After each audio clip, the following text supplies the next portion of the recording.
está feliz com Jesus ou não? Amém. Amém. Está gostando desse modelo do culto da visão ou não? Amém. Hoje me procuraram para perguntar: o que você faz nesse culto da visão? Daí eu tentei explicar, é meio difícil explicar, né, irmãos? Melhor assistir aí online. Assista online aí. Ô, irmão, lá de São Paulo, domingo que vem é culto normal, tá? Aí você vem aí. Na verdade não, porque vai ser Páscoa, né? Então não vai ser também normal. Vai ser uma festa, porque Páscoa aqui para nós, irmãos, é a maior festa dessa igreja, é a Páscoa, irmão. Amém. Nascer todo mundo nasce, agora morrer e ressuscitar, só ele, irmão. Aí é festa. Aí é festa. Páscoa é festa forte aqui. Glória a Deus. Eu tenho uma palavra para ministrar ao seu coração. Uma palavra que o Senhor vem falando comigo essa semana. Na verdade, o Carlos já fez um resumo. Você entrou no meu arquivo, cara? Foi você que deu pau aqui ou não? Porque, meu Deus, cara, você que hackeou. Deve ter sido o Carlos que hackeou, né? Ou desbloqueou esse novo nível, né, Carlos? Mas parte da minha mensagem é o que o Carlos falou aqui. Fazer e ver, nós somos o culto da visão, tá bom? Culto da visão. Fazer e ver são duas coisas que estão sempre interligadas. Ou você vê algo para fazer, e aí pode ser uma visão espiritual, pode ser uma visão no seu imaginário, né? Ou até mesmo físico, você viu e precisa colocar em ordem, certo? Ou se não, às vezes acontece uma situação que algo aconteceu, você fez algo, fizeram algo, e agora é muito importante que você tenha uma visão para isso que foi feito, porque senão você pode sofrer bastante com o que fizeram para você. Aquele que tem uma visão precisa fazer alguma coisa com a visão que tem. Amém, irmãos? Aquele que tem uma visão tem que fazer alguma coisa com a visão que tem. E aquele que sofreu uma ação, sabe aquela ação que você sofreu, que fizeram para você? Agora você tem que dar um significado para essa ação. Você tem que ver alguma coisa a respeito dela. Por exemplo, né? Quando eu sonho com algo, quando eu vejo algo, quando eu me vejo em algo, agora eu preciso alcançar um caminho, traçar um caminho para chegar lá. Amém, irmãos? Então diga assim: quando eu vejo algo, me vejo em algo, preciso traçar um caminho para alcançar o que, irmãos? O alvo, o que eu vi, a visão, o sonho, enfim, o propósito, né? Em contrapartida, às vezes tem alguém aqui que faz antes de pensar, irmão. Ele faz, depois ele pensa, né? Tem gente que é assim, ele aceleradão, ele faz, depois, ai meu Deus do céu, né? Então você que fez antes de pensar, ou se não, essa situação que eu já disse, fizeram para você, não foi você que fez, mas você recebeu uma ação, né? Então agora você precisa ver como você vai reagir, né? Você precisa pegar esse fato e fazer uma reação. É muito importante isso, irmãos, porque tem gente que quando recebe uma ação, ela pega aquele fato e ela fala assim, ó, que desgraça, eu estou sem saída, arrebentaram a minha vida e eu não tive culpa de nada, é o meu fim, acabou para mim, olha o que ele fez para mim, olha o que ela fez para mim. Ministra para quem está do seu lado, isso se torna uma visão. Mas eu não tenho culpa, fizeram para mim. A palavra aqui é sobre visão, irmãos. A palavra é sobre visão, não é sobre o que fizeram para mim. Sobre visão. Agora, como que você acha que fica a vida de uma pessoa que recebendo um fato ou participando de um fato agora estabelece, Gustavo, essa visão? Que desgraça, é o meu fim, acabou a minha vida, eu vou embora desse lugar. Como que continua agora essa história? Então presta atenção uma coisa, mais importante do que o fato acontecido, é a forma que você vai reagir a esse fato. Com qual visão você vai caminhar daqui para frente? Faz sentido ou não, gente?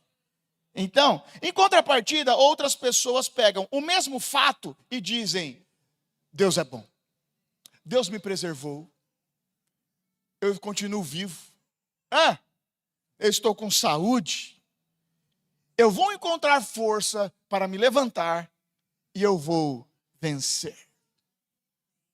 O fato, a gente não tem como dominar, ainda mais quando a gente recebe uma ação. Agora, a visão é sua. Ministra para quem está do seu lado, seu amiguinho, fala, a visão é sempre sua. A visão é sempre sua. Eu quero ler alguns versículos com você. Gênesis 1:10, olha que legal isso. Na criação, primeiro Deus faz, depois ele vê. Presta atenção nisso. Mas você não é Deus, tá bom, irmão? Eu só vou mostrar que tem um modelo. Gênesis 1:10. A parte seca Deus chamou terra, e chamou mares ao conjunto das águas. E Deus viu que ficou bom. Primeiro Deus fez, depois Deus viu. Ok? Primeiro ele fez. Depois ele olhou para aquilo lá e falou o quê? É bom. Ficou bom, gostei. Ficou bom. Ficou bom. Agora Gênesis 1:12. A terra fez brotar a vegetação, plantas que dão sementes de acordo com as suas espécies, e árvores cujos frutos produzem sementes de acordo. E Deus viu que ficou bom. E Deus viu que ficou bom. Ajuda esse microfone aí, irmão. Ajudou? Ficar em pé? Está muito longe? Isso. Vamos comprar um microfone novo, irmãos. Amém? Aleluia. Então, irmãos, primeiro Deus fez, depois Deus viu. Gênesis 1:17 e 18. Quer que eu leia? Agora, irmão, agora tem que ficar perfeito. Deus os colocou no firmamento do céu para iluminar a terra,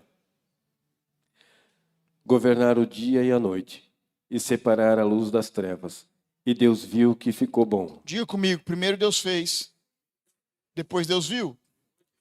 Vamos para o 1:25. Vamos pular um versículo aqui, que é a mesma dinâmica. 1:25.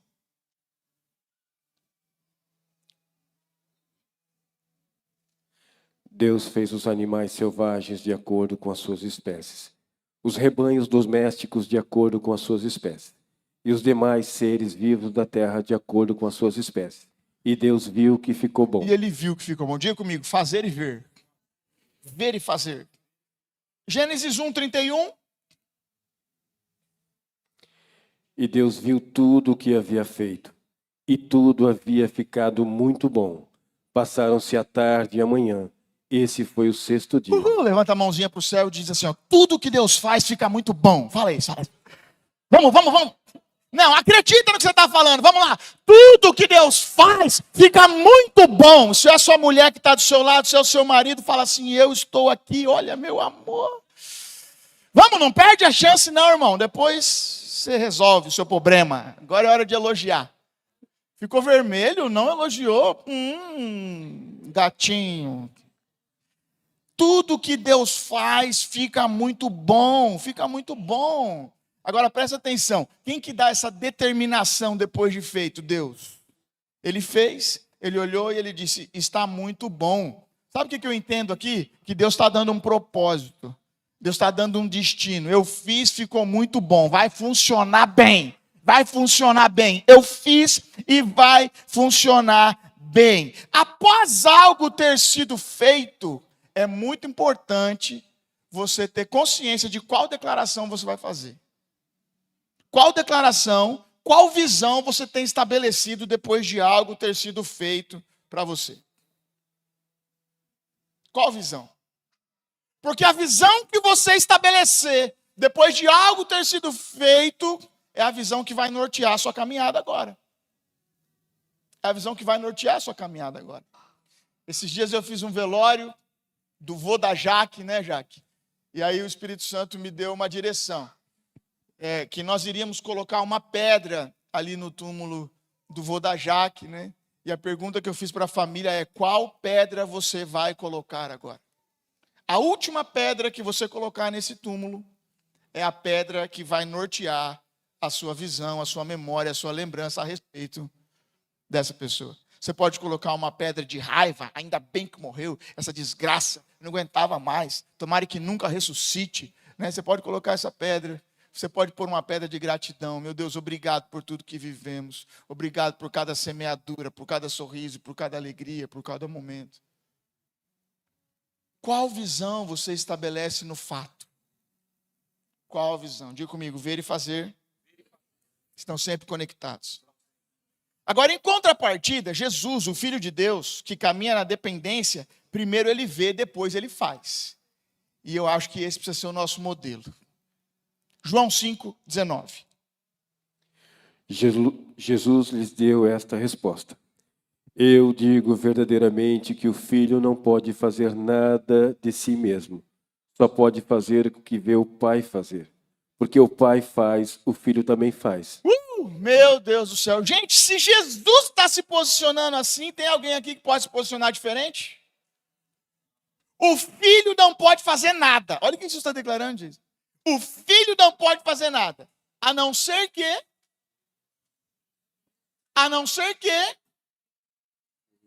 Deixa eu fazer uma pergunta para você. O que o pai está fazendo na sua vida? O que o pai está fazendo na sua vida? Sabia que tem um monte de gente que não para se conectar naquilo que o pai está fazendo na sua vida?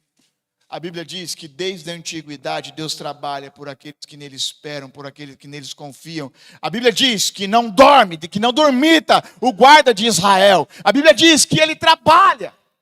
Agora a minha questão é o que o pai está fazendo? O próprio Cristo diz, eu não faço nada que eu não veja o pai fazer primeiro. Eu preciso ver o que o Pai está fazendo. A questão é essa, meu irmão. Jesus só reage quando ele vê o que o Pai está fazendo. A minha questão é, o que o Pai está fazendo na sua vida? Feche os olhos um pouquinho, feche os olhos um pouquinho.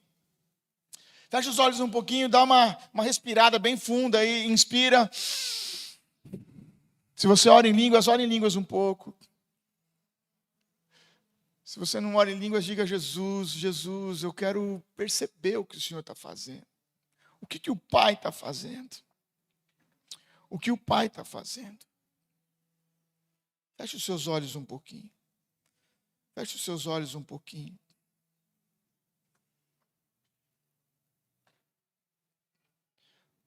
Você tem que parar de reagir ao seu intuito. Você tem que parar de reagir às suas ofensas, às suas amarguras. Você precisa reagir àquilo que o Pai está fazendo. O filho só faz o que vê o pai fazer, a importância da visão.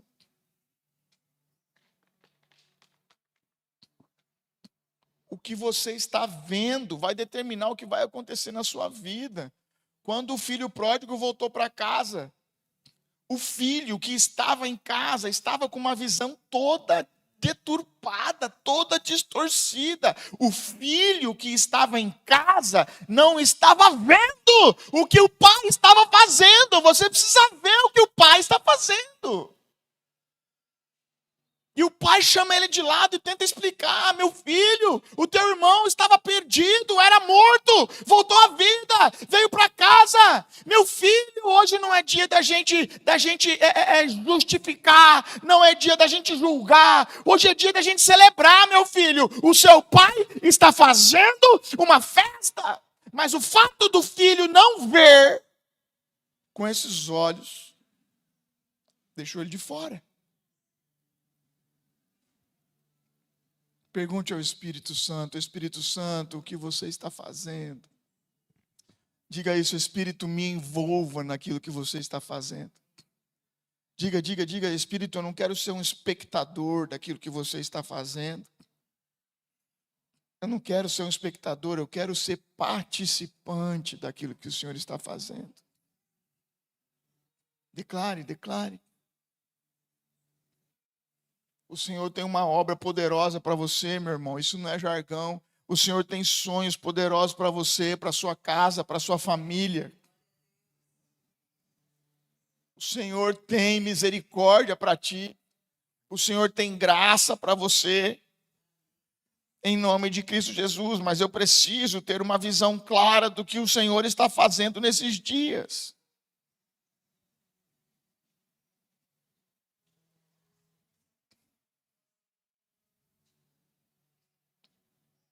Se você não tem clareza do que o Senhor está fazendo na sua vida nesses dias, na vida da igreja, na sua vida, se você se sente perdido, deixa eu orar com você um pouquinho.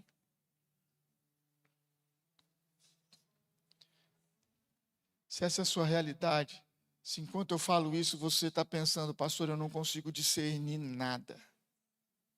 Está tudo escuro na minha frente. Levante uma das suas mãos, deixa eu orar com você. Só eu estou olhando agora. Espírito Santo agora, todo tipo de confusão agora. Eu clamo agora junto com os intercessores dessa casa que saia em retirada agora. Saia em retirada agora. Saia em retirada agora. Eu sinto no meu espírito que alguns de vocês estão olhando através de uma ferida. E você foi ferido, você foi machucado. E agora você só vê a partir da ótica da ferida. A sua visão está reagindo à ferida do seu coração. Eu clamo agora em nome de Jesus. Toca com cura, Senhor. Toca com cura, Senhor.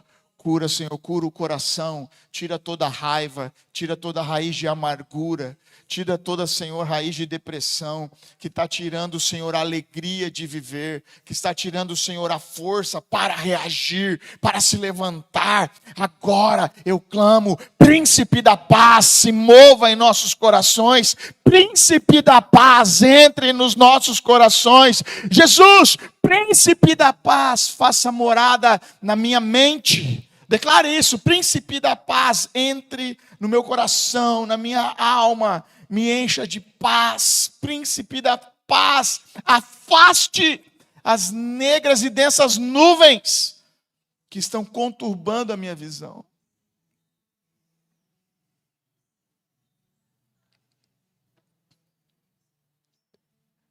Agora diga assim, Senhor, humildemente eu te peço, me envolva no teu plano. Me coloca no centro da tua vontade. Me coloca no centro do teu querer. Me coloca no centro do teu querer.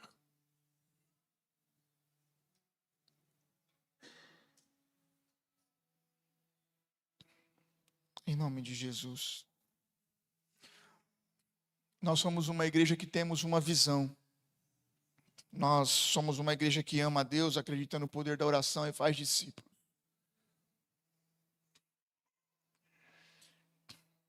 E só se nós temos uma visão, nós precisamos nos envolver para que essa visão aconteça.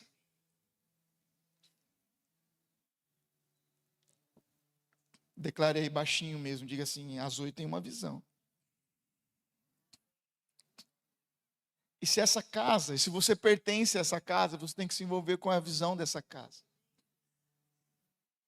Que você cresça no seu amor a Deus, que você cresça no desenvolvimento de uma vida que acredita no poder da oração, porque tem um monte de gente que ora e não acredita no que está orando. Firma o pé e diz assim, mas eu creio naquilo que eu estou declarando. Diga, eu creio naquilo que eu oro. Eu creio naquilo que eu oro, é por isso que eu oro. E a Zoe tem uma visão da gente multiplicar a palavra gerando salvação através do discipulado, das células que nós testemunhamos aqui e de inúmeros eventos que a gente faz aqui na igreja para a gente poder convidar um amigo, uma amiga, trazê-lo para perto de Jesus. Se você veio para essa igreja sem querer, não sei se isso é possível, mas talvez você caiu de paraquedas, né? O Arthur que testemunhou aqui na frente, ele veio porque ele estava perdido, você acredita nisso? Estava perdido mesmo, perdido de... Não é que ele estava nas trevas, ele estava também, irmão. Eu achei que ele ia me assaltar quando ele chegou. Mas agora ele está bonitinho assim, pastorzinho. Esse menino já foi um perigo. Brincadeira, ele trabalhava numa empresa e ele queria entrar nessa rua para ver se tinha algumas possibilidades de venda para ele.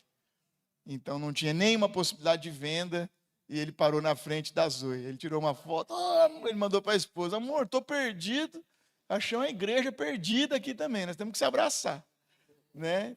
E se abraçaram, né? Nos abraçamos e chegou, mas agora tem uma visão. Não importa como você veio, da onde você veio e como você chegou. O que importa é que essa casa tem um norte. E eu preciso que você se envolva com isso. Eu preciso que você se envolva com isso. Porque nós entendemos que esse tripé básico, ele vai trazer maturidade para a sua vida. Porque amar a Deus é um mandamento, amém, irmãos? Então não é uma sugestão da Zoe, é um mandamento que a gente traz para o cerne da nossa caminhada. Acreditar no poder da oração, nem digo, né, irmão? E fazer discípulos também é um mandamento do Senhor. Mas só se envolve com uma visão, irmãos, quem pertence a essa casa. Quem não pertence não se envolve. Quem não pertence não se envolve. Eu não sei se você sabe, mas todo homem, toda mulher de Deus deveria ter duas clarezas na sua vida, duas lutas. Eu luto por uma causa e eu luto por uma casa. Qual é a sua causa e qual é a sua casa? Homem de Deus, mulher de Deus tem que ter essa clareza. Diga comigo, uma causa e uma casa. Uma causa e uma casa. Se você é um cristão que não luta por uma causa e uma casa, eu preciso te dar um chacoalhão, cara. Alguma coisa está errada. Você é um cristão e não carrega uma causa? Você não está nem aí para nenhuma causa, te mexe. Nenhuma causa mexe com o seu coração. Opa, que cristianismo é esse? Você é cristão e não luta por uma casa? Não tem uma casa que você se compromete? Que você sabe onde está o papel higiênico, onde está o copinho do café, se tem açúcar, se não tem açúcar, se a luz queimou, se não queimou. Então alguma coisa está errada na sua vida, irmão. Porque se você é um cristão, você tem que ter uma causa e uma casa. Diga amém. E se você nos visita e você tem uma outra casa, se comprometa cada vez mais com essa casa, em nome de Jesus. E se você está sem casa, essa casa é sua. Essa casa é sua se você está sem casa. Agora presta atenção numa coisa, o reino de Deus, ele é todo pautado em pertencimento. Como que começa o reino de Deus? Com um casal pertencendo a um jardim. Ou vice-versa, um jardim que pertence a um casal, né? Aí depois é a família que pertence, aí a família briga, os meninos quebram no pau, né? Mas é um lugar de pertencimento. A Bíblia tem muitas palavras de pertencimento. Reino, bandeira, família, clã, tribo. O que mais? As cidades, as vilas, né? A própria arca de Noé, né? A família de Noé pertence para a arca. E a arca pertence para a família, sim ou não? Tanto que outros não entram. É uma causa e uma casa deles. É uma causa e uma casa. É a visão de Noé. E a família que pertence com Noé trabalha junto. E eu sinto falta nesse texto que não fala o nome da mulher de Noé, porque essa mulher tinha que ser uma santa na vida da igreja. A mulher de Noé, né, irmão, que ninguém fala o nome dela. Mas se ela desce para trás, quer arrebentar a visão de um homem, é uma mulher que dá para trás. Não, não. Quer arrebentar o sonho do homem, é uma mulher que fala, eu não vou contigo. A arca é o caramba. Que arca nada. Você está louco? Mas a mulher de Noé não. É arca? É para cortar madeira? Vamos cortar madeira, amor? Quantos metros é a madeira, amor? 100 metros. Cadê o betume? Cadê? Pega as crianças. Bora, molecada, que nós viramos agora engenheiro naval. Vamos fazer essa arca acontecer. Levante a mão e diga obrigado, Jesus, pela mulher de Noé. Levante mais mulheres como a mulher de Noé. Mas também levante homens como Noé, né? Que tem uma visão de Deus, que lute pela visão de Deus. Mas preste atenção, irmãos, quando alguém na família não pertence, a visão fica distorcida. Abraão pertencia a uma família. E agora Deus faz um chamado, e o chamado era uma troca de pertencimento. Abraão, você tem uma família, você tem uma terra, você tem uma cidade, você tem um pertencimento. Mas agora, Abraão, você tem uma visão. Para quem você vai pertencer agora, Abraão? Ai, ai, ai. Diga assim comigo, ou eu pertenço à visão. Diga comigo, ou eu pertenço à visão, ou eu pertenço à família. Eu pertenço à visão. Quando eu tinha 19 anos, eu tive uma visão. Estava dentro da faculdade. Acabou minha faculdade, acabou a família, fui embora de casa, que eu pertenço à visão. Tinha 19 anos. Foi meu último dia de aula. O Espírito me disse, eu não te chamei para este lugar. Eu não te chamei para esse sonho que você está idealizando. Eu te chamei para isso. Eu falei, vamos embora, partiu. E o seu pai e sua mãe, eu resolvo com eles. Não foi assim que Maria fez quando encontrou o anjo em visão? E José, eu resolvo. E o pai e a mãe? Esse assunto é muito profundo. Eu vou pular essa página, porque alguns podem se assustar. Mas Moisés pertencia a um palácio, Rafa. E teve um dia que Moisés viu um egípcio matando um hebreu. E Moisés já sabia qual era a visão de Deus para a vida dele. E aquele dia ele tem que escolher palácio ou visão. Palácio ou visão. Você acha que foi fácil, irmão, deixar o palácio? Todas as regalias do palácio. Algumas linhas de pensamento acham que se Moisés tivesse ficado no palácio, ele podia ter se tornado um faraó. Mas agora eu tenho uma visão. Estão matando o meu povo. Eu sei, é sangue do meu sangue. Eu pertenço a esse povo. Eu estou no palácio, mas eu não sou do palácio. Eu sou hebreu. Não dá mais para ficar aqui. Há uma visão. Eu pertenço a essa visão. Da mesma maneira, Esther. Esther se torna rainha, mas ela é escrava judia. Esther está rainha. Mas o tio dela sempre diz, não diga para ninguém de onde você veio. Guarda o seu pertencimento. E quando ela tentou titubear, ele disse, você nasce para um tempo como este. Se você não for, você pode até morrer. Então Esther sabia que ela estava rainha, mas que ela não era rainha. Sabia ou não sabia? E por que ela grita aquele dia? Porque ela sabia que Deus tinha uma visão para a vida dela. Havia um propósito para a vida dela. Havia uma visão. Ela pertencia àquele povo. Ela sabia quem ela era. Ela sabia quem era o seu povo. E ela sabia qual era o seu propósito. Diga comigo, identidade clara gera pertencimento. Eu sei quem eu sou, eu sei que eu fui chamado para fazer, eu sei que aqui tem um lugar para mim, e eu vou fazer, porque eu sei que o Senhor tem um lugar para mim aqui nessa casa. Agora, quando você não tem identidade, propósito, entendimento, você fica assim, aqui não é o meu lugar. Eu vou trocar de casa, eu vou trocar de igreja, eu vou trocar de cidade, porque você não entendeu ainda. Mas quando você entende quem você é, isso vai gerar um pertencimento. Diga comigo assim, ó, a propósito. Para todo pertencimento. Cadê a Ana? Eu não estou vendo a Ana, já estou morrendo de saudade, meu amor. Está trabalhando muito? Está no Kids hoje? Amém, que benção. Hã? Não precisa não. Deixa ela porque ela está trabalhando. Isso é um trabalho que nós combinamos lá em casa. Ela merece até um McDonald's depois do culto. Eu vou dar para ela. Merece nada, irmão. Depois ela passa mal, ela come e já começa. Ai, amor, deixa quieto então. Vamos comer outra coisa. Eu pertenço a Ana. Diga comigo. Pertencimento tem a ver com propósito. Diga assim, eu pertenço para. Diga, eu pertenço para. Pertenço para. Agora, irmão, quem pertence e não tem para, vai querer parar de pertencer. Porque tem que ter para.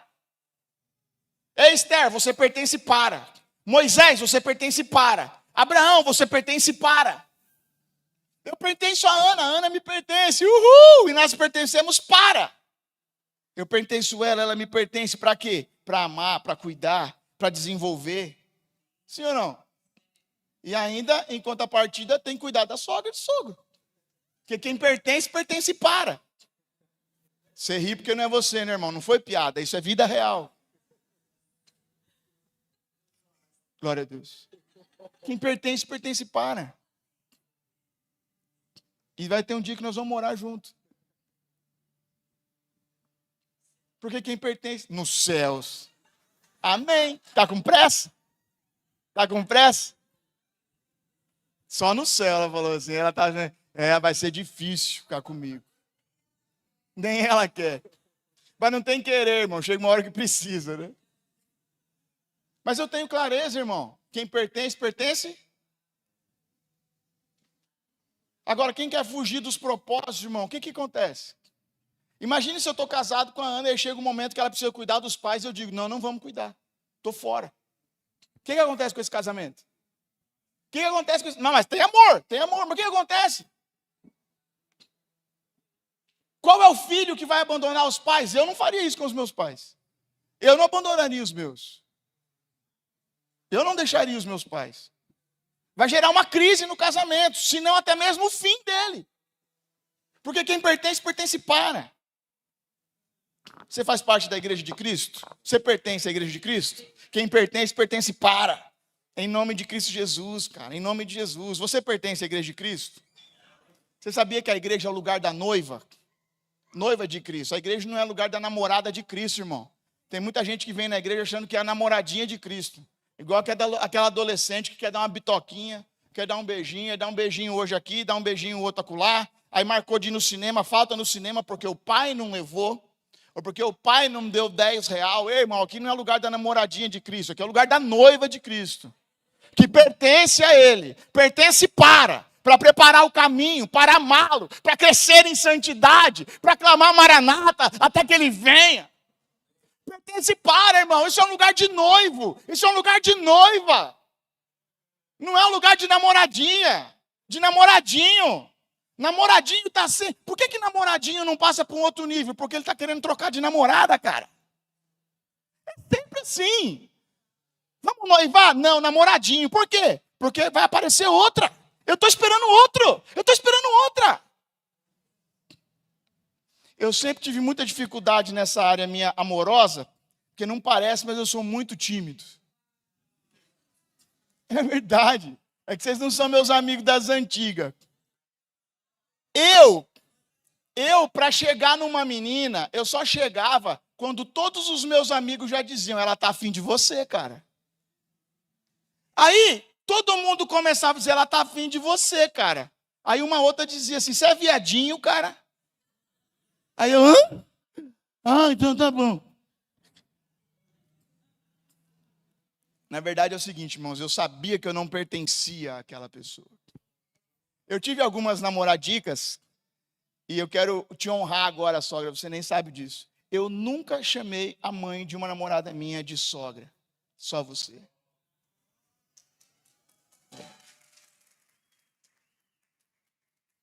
Sabe por quê? Porque eu sabia que eu não pertencia. Eu sabia que era coisa de moleque. Eu sabia que qualquer hora eu ia sair fora. Mas, quando a Ana se apaixonou por mim, quando eu me apaixonei pela Ana, a gente morava longe e eu não tinha amigo para me dar toque, cara. Eu não tinha amigo para me avisar. Aí eu tive que tomar coragem. Então, eu me posicionei, porque eu olhei para a Ana e falei, eu vou casar com essa mulher, eu pertenço a ela. Ela me pertence, aí é diferente, cara. Então, eu comecei a ligar para a Ana, falar com a Ana. Até o dia que eu comecei a ligar na casa da Ana, para o pai dela atender, porque eu queria que ele conhecesse a minha voz.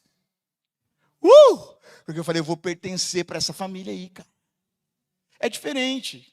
Quando eu comecei a namorar a Ana, aí ela falou, vamos comprar uma aliança? Eu falei, não de prata. Porque esse negócio de aliança de prata não vale nada para mim. Quer comprar aliança de ouro. E foi essa aqui que nós compramos, irmão. 2006, lá em São Bernardo do Campo, estou pagando até hoje. É da Vivara, irmão. Isso aqui é da Vivara, estou pagando até hoje. Tem um Vzinho aqui assim, irmão. Vzinho, cravejado. Porque mulher boa é mulher cara, irmão. Minha mulher é cara pra caramba. Desde o começo.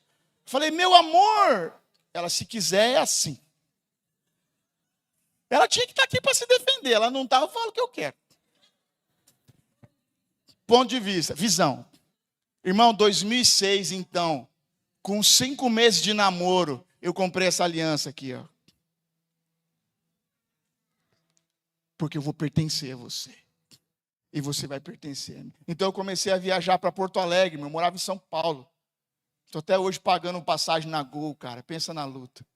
A Gol me acha meu CPF e vem me cobrar ainda. Mas eu lembro que a primeira viagem que eu fui em Porto Alegre, nós pegamos um ônibus, se eu não me engano, e a gente foi para Passo Fundo conhecer a avó. Porque eu vou pertencer para essa família. Onde sua avó mora? E aí, chegando em Passo Fundo, eu falei para Ana, onde o seu avô está enterrado? Eu fui no cemitério. E ela, ai, como você é tonto, que cemitério? Vamos lá, eu quero ver sua história. Aqui está o avô, aqui está o tio, aqui está o túmulo tal. Porque eu vou pertencer para essa família. As outras que eu não pertencia, mas essa aqui eu pertenço.